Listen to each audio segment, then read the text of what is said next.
বোন হয়েছি, বোনের দায়িত্ব পালন করতে হবে। Hey everyone, welcome to my new blog. আর আজকের ব্লগটা হচ্ছে খুব স্পেশাল। মানে আমি কোনো স্পেশাল অকেশন ছাড়া কোনোদিনও ব্লগ করি না। আর আজকের অকেশনটা হচ্ছে আজকে না, কালকের অকেশন। মেনলি হচ্ছে প্রিয়াদির আশীর্বাদ। হ্যাঁ, তোমরা ঠিকই শুনেছো, ওরই আশীর্বাদ। তো আজকে আমরা বাড়ি থেকে বেরোবো, কারণ কালকে সকালের মধ্যে ঢুকতে আর কি আমাদের অসুবিধা হয়ে যাবে একটু। আর তোমরা এখানে নয়েজটা শুনে বুঝতেই পারছো আমাদের এখানে কোনো একটা কিছু হচ্ছে। হ্যাঁ, এখানে হরিনাম হচ্ছে। আমাদের এখানে সব সময় গান শুনতে পাবে, সব সময়। এরকম কোনো দিনই থাকে না যেদিন অকেশান থাকে না এখানকার মানুষদের। তো চলো সবটা শেয়ার করবো আজকে। ফাইনালি আমি রেডি হয়ে গেছি। খুব নর্মাল একটা জামা পরেছি, জিনিসটা জানি যাচ্ছে না এটা সেটা।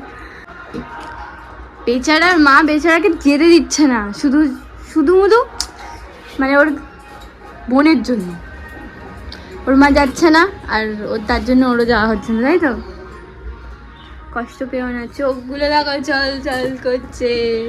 আর আমি এখানে আমার মাকে বলছিলাম হ্যাপি মাদার্স ডে, আর মা এখানে রেগেছিল বাবার ওপরে, কারণ বাবা মিষ্টি কিনতে গিয়ে কার সাথে দাঁড়িয়ে গিয়েছিল কথা বলার জন্য। আর তোমাদের বাবাও কি এরকম? তাহলে কমেন্ট করে জানিও।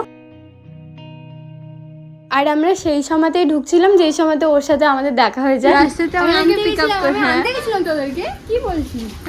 আমি আনতে গেছিলাম। মিথ্যে কথা। এখানে কাজ হচ্ছে। বাবা তুই আমার ভাইটাকে দেখবি, ভাইটাকে দেখে ভাইকে দেখতে যাবো। আচ্ছা ভালো আছি। খাচ্ছিল রে, আমি বেকার এসে এখন বলছি এটা জাস্ট ওয়াও লাগছে। দিদির মেকআপ আর্টিস্ট, তাই তো? বলো কতটা এক্সাইটেড? প্রচুর এক্সাইটেড কালকের লুকের জন্য। আমি জানি ভালো পারি, ভালো পারবো। স্লে করে দেবে, স্লে। বিশ্বাস আছে? হ্যাঁ প্রচুর। আমি একবার দেখেছি, দুবার দেখেছি। একবার চুল হেয়ার করতে দেখেছি, আর একবার মেকআপ করতে দেখেছি। Heavy heavy heavy. Thank you. আর এখানে 9:30টার দিকে ইত্যাদিও এসে যায়। আর প্রিয়াদির তো এক্সাইটমেন্টে তো নাচ থামছিলই না। Too much. আর ডেকোরেশন দেখে আরো বেশি। হ্যাঁ একটু বেশি। তোমার নেলসও বেশি ভালো লাগছে আমার।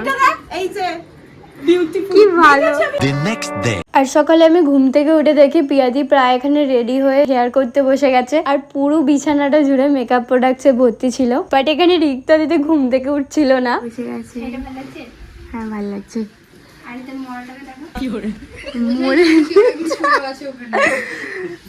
আমি ও উঠেছে, ও উঠে যাওয়ার পর আমি আধ ঘন্টা পরে উঠে গেছি রে। যাওয়ার পাগলি অবস্থা। আমার সাবস্ক্রাইবাররা জানিস তো যে এই একটা পাগলি মেয়ে, এই সাজে না। ও হচ্ছে উঠেছে, উঠে আমাদেরকে বললো যে লাইট জ্বালো, একটু শুতে দিয়ে দাও, আমাকে একটু 1 ঘন্টা পরে তুলে দিই। ফাইনালি আমি ওখানে রেডি হচ্ছি। আমি আজকে এই জামাটা পরবো, বাট এই প্যান্টটা পরবো না, এর সাথে আলাদা আছে। ওখানে দিদি এখনো রেডি হচ্ছে, এখনো না, এখন রেডি হবে। চলো পুরো রেডি হয়ে দেখাচ্ছি তোমাদের সাথে। রেডি তো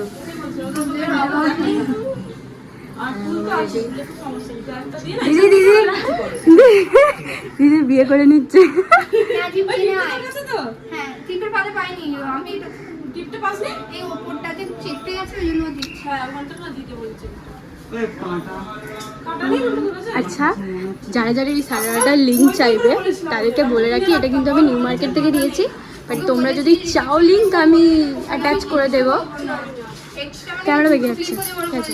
তোমরা যদি চাও আমি তাও লিঙ্ক দিয়ে দেবো। ফ্লিপকার্ট, মিন্ত্রা সবার আমার কাছে লিঙ্ক আছে। তো আর এখানে দিদির হেয়ারটা দেখে আমরা তো শুধু ওয়াও আর ওয়াওই করছিলাম। ওর আজকের দিনে সাজ, হেয়ার সব ও আগে থেকে ঠিক করে রেখেছিল, যেটা আজকের দিনে খুব মানাচ্ছিল ওকে। এখন আমরা যাচ্ছি, দিদির ফটোশ্যুট আছে, তার জন্য ক্যামেরাম্যান দাদা আমাকে ক্যামেরা ধরিয়ে দিয়েছে। ও বাইকে করে আসছে দাদার সাথে। এটা আমাদের থেকে বেশি দামি। চলো, আমাকে কেমন লাগছে তোমরা কমেন্ট করে জানাবে। আমি জানি একটু বেশি সেজে ফেলেছি মনে হচ্ছে, জানি না। এখানেও দিদি এখন শ্যুট করবে। লোকেশনটা ওয়াও, সবকিছু সেট করা আছে। ক্যামেরা আছে, দাদা ক্যামেরা ধরতে দিয়েছে। আর এখানে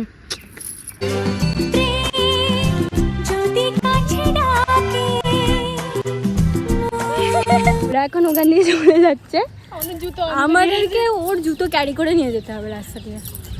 বোন হয়েছি, বোনের দায়িত্ব পালন করতে হবে। দুটো জুতো দু হাতে, জুতো খুলেছে কোথায় সত্যি না। ওকে দেখে কেমন লাগছে? তুই মাথা হাত দিচ্ছিস। আমরা নাম দিয়েছি পুকি জামাই বাবু, বেশ নাম। মানা কেমন লাগছে না?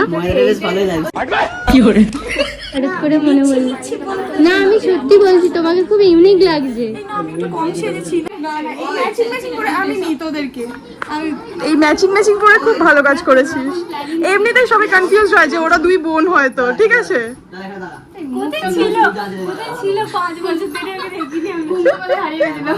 কুম্ভমেলাতে যাইনি, বাদ দাও ওইসব। এরা দুই বোন এমনিতেই মনে হয় আরো বেশি কনফিউজ হবে লোকেরা। আমরা দুজনে বোন নয়, মেন কথা। তারপরে হচ্ছে এটা আমার ছেলে, লোকে সত্যি ভেবে না। এটা সত্যি তো আবার কি?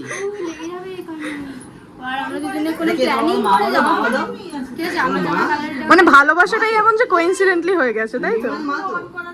অভিজিৎ তার বাড়ির লোক সবাই এসে গেছে। আর এখানের ওই দিনের সব থেকে হট টপিক হচ্ছে পলাশদাকে নিয়ে পল্টুদাকে রাগানো হচ্ছিল। এবার ফাইনালি দিদির আশীর্বাদের সব রিচুয়াল শুরু হয়ে যায়।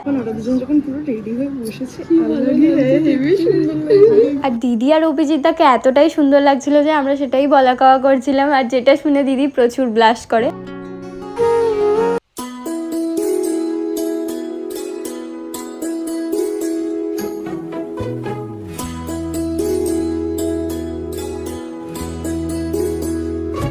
এটা হচ্ছে আমার সেকেন্ড টাইম মেকআপের জন্য, মানে পল্টুদার ক্রেডিটই আছে বলতে গেলে, কারণ আমার মেকআপটা পুরোটা উঠে গেছিলো, পুরোটা। কারণ দিদির সাথে মাঠে গিয়েছিলাম, বাট পল্টুদা আমার মেকআপটাকে পুরো ঠিক করে দিয়েছে।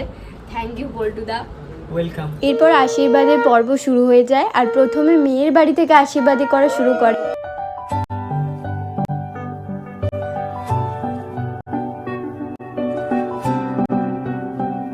এরপর দিদি শ্বশুর বাড়ি থেকেও আশীর্বাদী শুরু হয়ে যায়।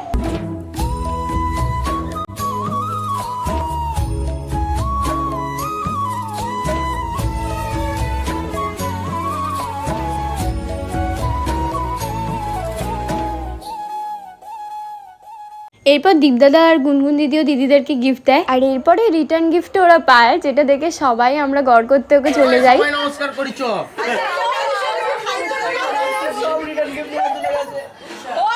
মাথায় খারাপ সব চলে গেল। আর বাবা এখানে ছবি তুলতে গিয়ে লিটারালি অভিজিৎদার সাথে মানে কোলাকুলি শুরু করে দেয়।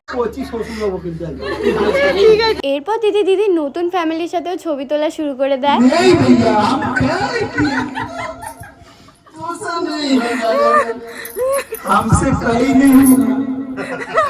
আর এখানে এসে দেখি যে বাবা বংশবসার টিমের সাথে একটা আসর বসিয়েছে, যেখানে এরা মানে আলাদাভাবেই মজা করছিল, যেটা দেখে আমরা প্রচুর হাসছিলাম।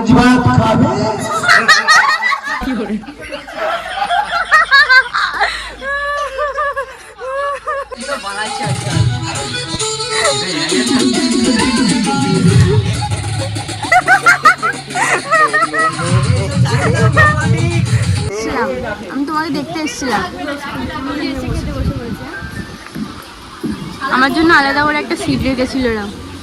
Thank you. এরপর এখানে খেয়ে এসে আমরা দেখি যে দিদি আবার এখানে আলতা পড়ছে, কারণ ও খেতে গিয়ে আলতা সব উঠে গেছিল। আর সবার শেষে আমরা এখানে কয়েকটা ভিডিও বানাচ্ছিলাম, আর দিদি আমাদেরকে গাইড করছিল যে কিভাবে করতে হবে। আর দিদির সাথে কয়েকটা ট্রানজিশন বানিয়েছে, যেগুলো তো বিয়ের পরই দেখতে পাবে। ফাইনালি এখন বাজে 6টা, তো আজকের মতো শেষ আমার, ঠিক আছে?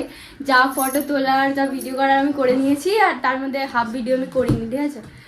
মেনলি হচ্ছে খাওয়া দাওয়ার পর মানে এতটাই কষ্ট হচ্ছিল যে আমরা আর কিছু করতে পারিনি, তো বসে গিয়েছিলাম। তা আজকের জন্য এখানেই, দেখা হচ্ছে নেক্সট ব্লগে। টাটা।